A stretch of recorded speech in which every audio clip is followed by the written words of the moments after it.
are talking about celibacy. Whether it's possible, if you've done it, how does it turn out, how do women react? And Steve had left us in the heat of things before the break. And you were talking about how even though there are some people under their job or under their religion, they're supposed to be celibate, they're supposed to be abstaining, there's always stories. Yeah, so many, so many. Like Yeah. I was saying, celibacy is just, it's a state of mind. Hata ukiamua, if you take that vow from church, again, there's too much temptations. There are things you watch. You can just be watching a movie and then something comes on. I don't know what happens. You are a priest, you are in church, there's nuns, there's people putting on short clothes, there's so much temptation. Unless you are a monk, you live in a monastery somewhere, in a mountain, where there's just only men. Yeah. What I want to know is, while practicing celibacy, do you see women differently? Like when I you wish take you a had vow of I wish celibacy, you had like a an example. actually somebody practicing that. I don't know. No, No, okay. he's still on his In journey. your 9 months. Yeah, actually, what happens, just keep yourself busy. I know busy helps you stay celibate. But if you're idle, you're busy chatting, you're busy watching weird stuff, you're just all over. But if you're busy, it's hard for you to break that vow.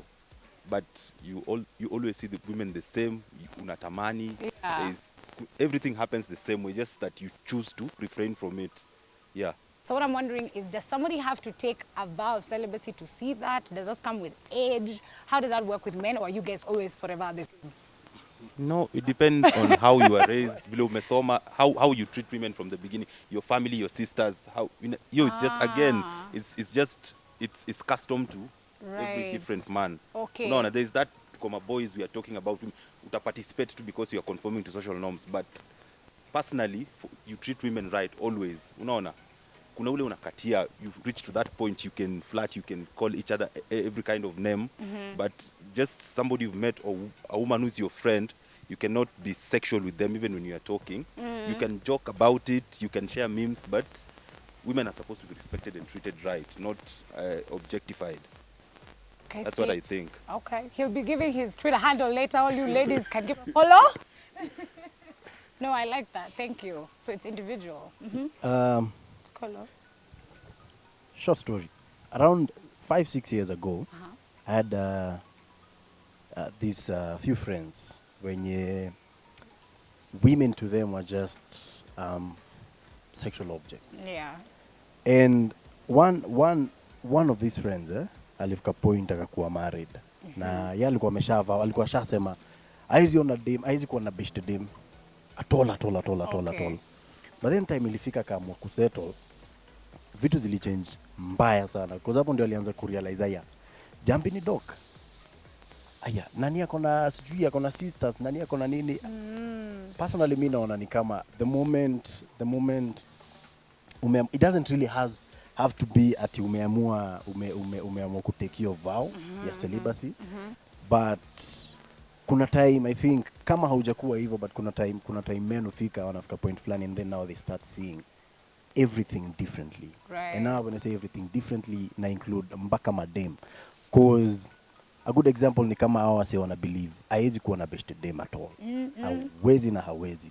Unaona best yangu alifika point akaanza kuona vitu zingine beyond what he was seeing Before. in women. You get? So I feel like that decision can affect how you see women, but I depend on that peke yake.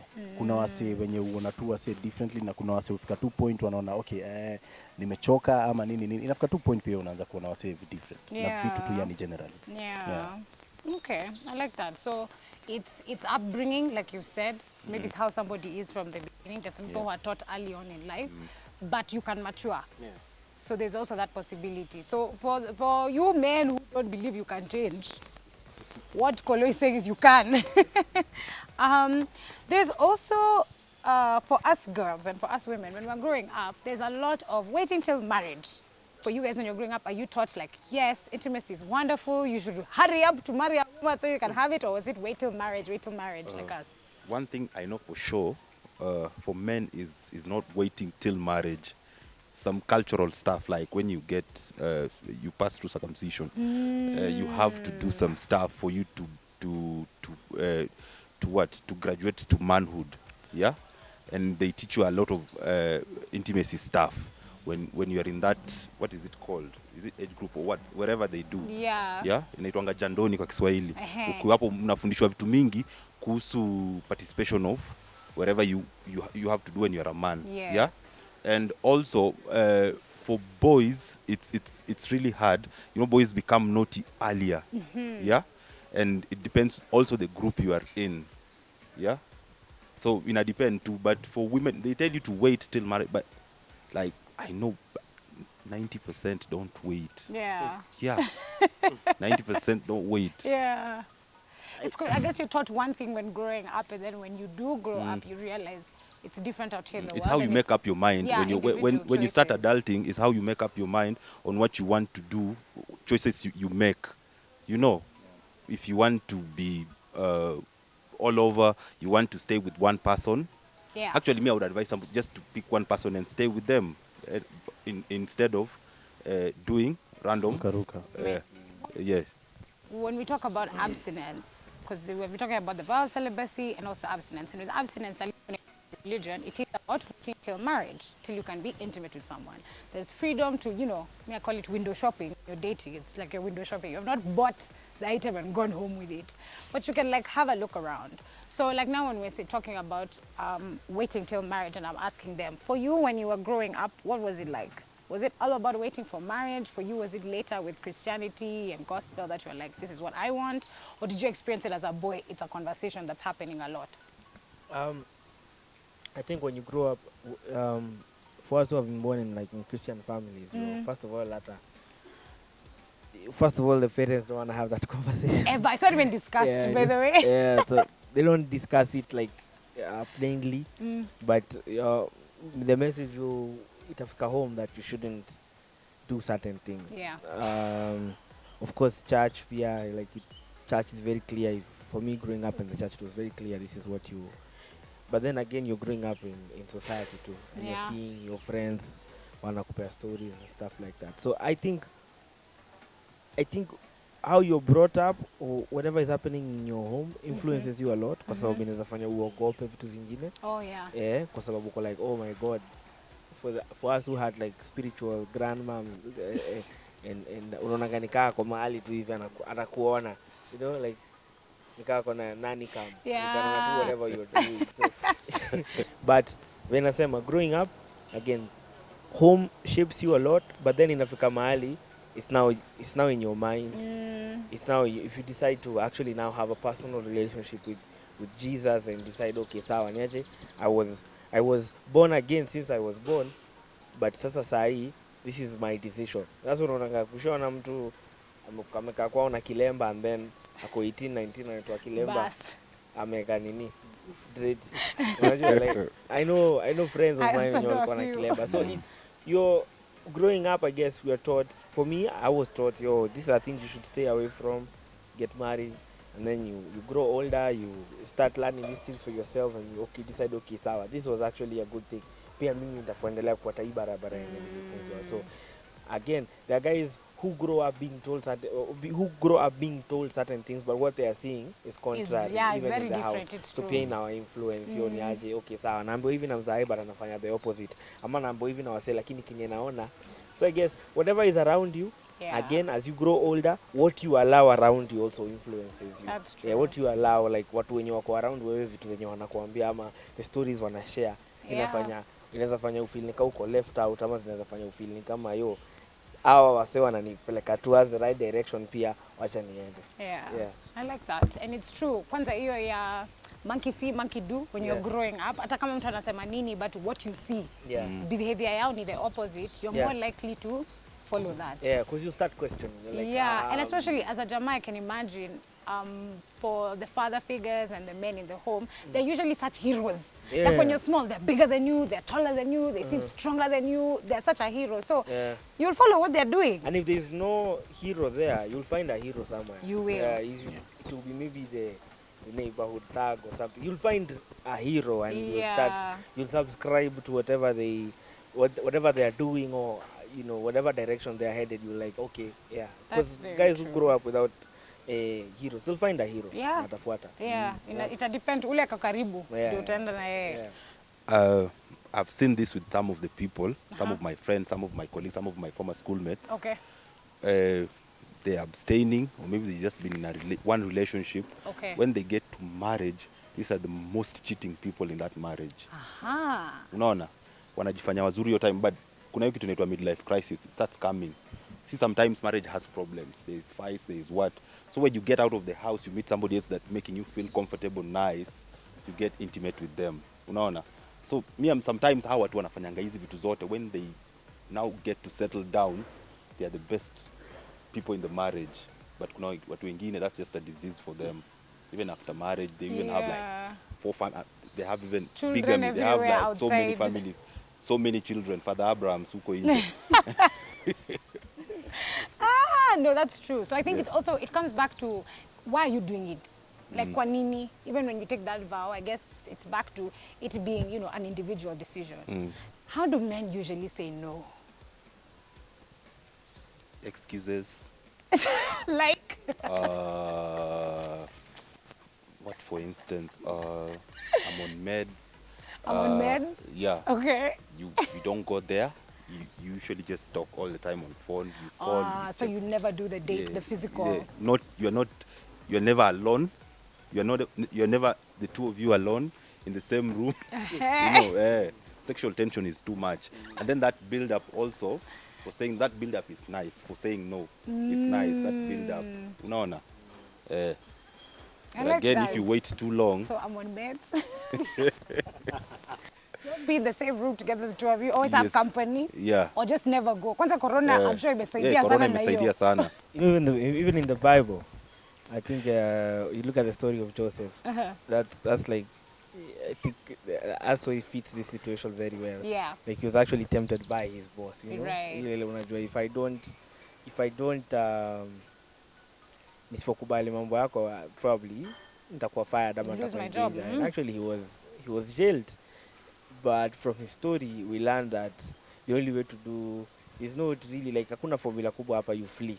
You flee, you run away. Yes. You Using flee. excuses. Closest Whatever, door, yeah. closest window. Yes. I think Apple, yes, flee from the flee from the quote unquote devil. You Yes. understand? Like No, run. but what if you like that woman? Like you are in a relationship. What if you like that, but you don't want to be intimate because of it? Inasaidia kumesha respect first of all, then it builds trust. Na hizo If you want to vitu see zote. this You're person not fleeing again. from the person, you're fleeing from the The situation. situation. Right. From the situation Okay. from the situation you're fleeing from.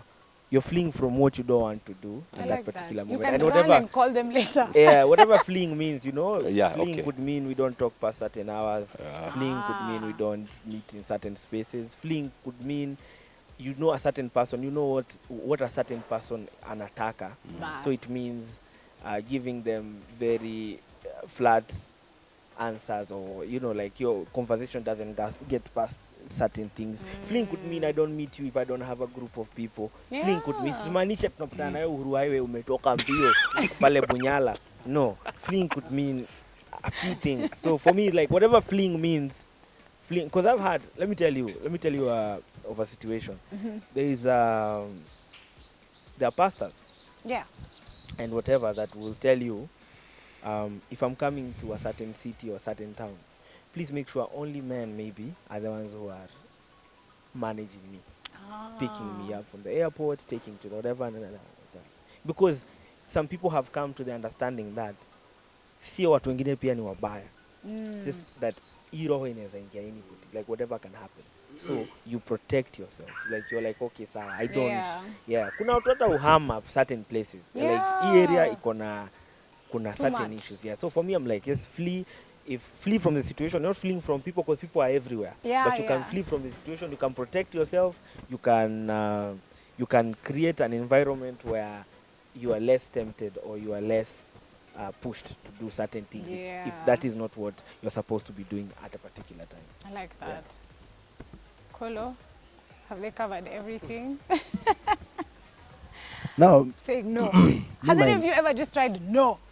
mine was very simple, actually. Yeah. Yeah, Mine I was have. very direct because I actually just said no. And that was the last of that woman I saw that Okay. very same day. So I feel like they don't like when you're too direct. Uh-huh. I feel like njia wanapenda ni ya excuses and also like a build up and because mine was very direct. Me, I just said no.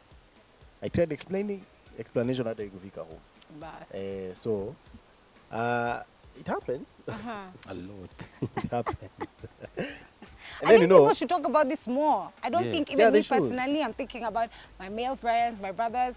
I don't think I've actually ever asked them, like, It you've happens been a in a lot, situation, a you lot. need to say no, how To do me, you it go about happens a it? lot. I've been in situations. I even play my ringtone just to pick fake phone calls so that I can Get go. away. Yeah, So you guys have as many tricks as us babes.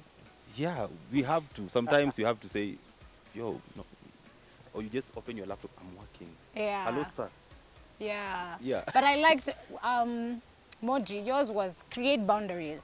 So even past a certain time, past a certain, or in a certain environment, at certain events, you don't allow yourself Yeah. to then be with that person. Because again, narudia, shida sometimes sio watu, shida pia ni wewe. Yes. So you need to protect yourself from situations where you will awaken certain ideas or Yeah. feelings in your head. Na hata kama msee mwingine atakuwa ameplant hizo ideas, kuna vile unajua if I protect myself to a certain level ama nikikaa vingine nitaweza kufight off hizo vitu. For us, maybe for a church guy is like if you pray every day and you're working on your faith every day, your faith is stronger. So it is easier to say no to this is even easier to say no to corruption, you know? Like Yeah. kuna so like in Kenya the biggest temptation I guess It's we all corruption. Corruption. Whoa. There's corruption everywhere. Hata mama wa chipo. Unajua Yeah. kuna vile unajua unaweza Unajaruka line. chipo zako zinaweza kamera. I feel like if you protect yourself, you're not protecting yourself because when you're married, you're not it's not just for you now. You're protecting your family, you're protecting your kids, Yes. you're protecting the respect. Integrity. The respect that you have for your wife or your Yeah. family or your setup. So it's like it's not only for you, it's for everybody around you. So it's not an easy thing. That's why some guys unapata you have to put really like extreme measures. Like I know somebody who doesn't pair other females like a lift in his car. Yeah. He's like, that's how extreme the I can measures p- are. Ati I'd rather- namdrop, ati No, tutoke for hapa real. Gong Road nampeleka tao. No, see, I'd Nothing. rather I'd pay an Uber for you. Like stuck.